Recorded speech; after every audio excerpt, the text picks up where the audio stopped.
Hello, I'm Victoria Aldridge, and today I'm going to talk about how caffeine affects teenagers. And the definition of caffeine is caffeine stimulates the central nervous system, causing an increased alarmment. Many people take this because they experience a temporary boost in energy and a slight elevation in mood. And 80% of people drink a beverage that has caffeine in it a day. And those vary from energy drinks to coffee to 5-Hour Energy, all those drinks. And kids drink it, teenagers drink it a lot when they have to do homework or because teenagers are not getting enough sleep because they have to deal with everything, going to school, doing homework, extra activities after school, so they drink it to stay awake. And the physical effects that drinking caffeine has is it causes heart problem and it can be fatal.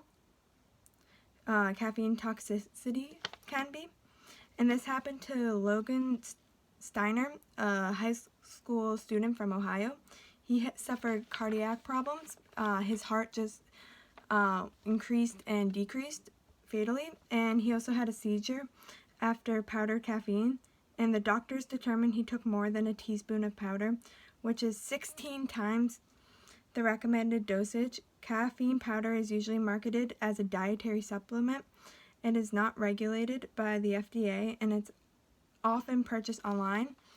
I got this from heartline.com, and then the website also talked about bone problems that teenagers can face because caffeine may also cause the body to lose the calcium that they need to help grow and become strong. Consuming too much can lead to bone loss over time.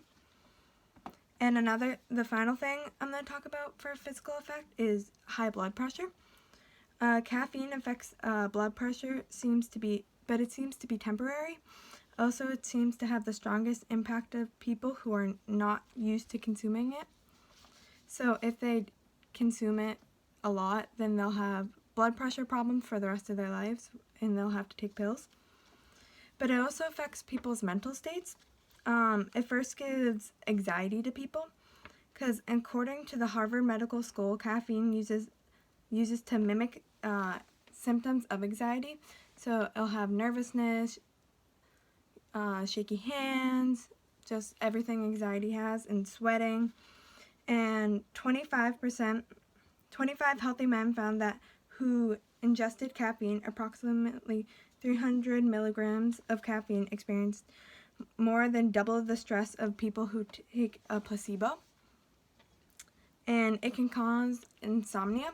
So I know for myself, when I have coffee late at night, I can't sleep. My mind keeps on racing. And caffeine takes a major toll on teen sleep. Every 10 milligrams of caffeine a 13-year-old boy consumes decreases his chances of getting 8 hours of sleep by 12%. So if they have more, the percentage will go up. And teenagers especially need 8 hours of sleep to grow healthier. And it can also cause addiction because people can have withdrawal symptoms without having caffeine. So they can get headaches. And the statistics about this is 213 caffeine users completed questionnaires after 16 hours without consuming it daily. Daily users have a greater increase of headaches, fatigue, and other withdrawal symptoms than non-daily users. And I got this from a caffeine website that it was focused on caffeine problems. And finally, I'm going to talk about the benefits of not having caffeine every day. And I'm, as someone who drinks it a lot, I'm trying to do this. So, life without it, your financial savings will become better because I know for a fact that Starbucks are $2 to $3 a drink, and that can add up. So, a week it could be $12. And it's more expensive, so you'll be saving money on the coffee drinks, but also the gas money. You'll be getting a better sleep, which will help you perform better, and also a better mood, which will make you feel better. And it also helps decreases your anxiety. And ways to deal with if you do have a lot of caffeine: some people exercise. Drinking water is a huge one. I'm trying to drink more water because it's going to be better for myself. And in conclusion, not over drinking caffeine will help teenagers in a long time because they'll make their lives better and healthier and long lasting, and they won't have to deal with coffee withdrawals and all that stuff. So thank you for listening to my speech.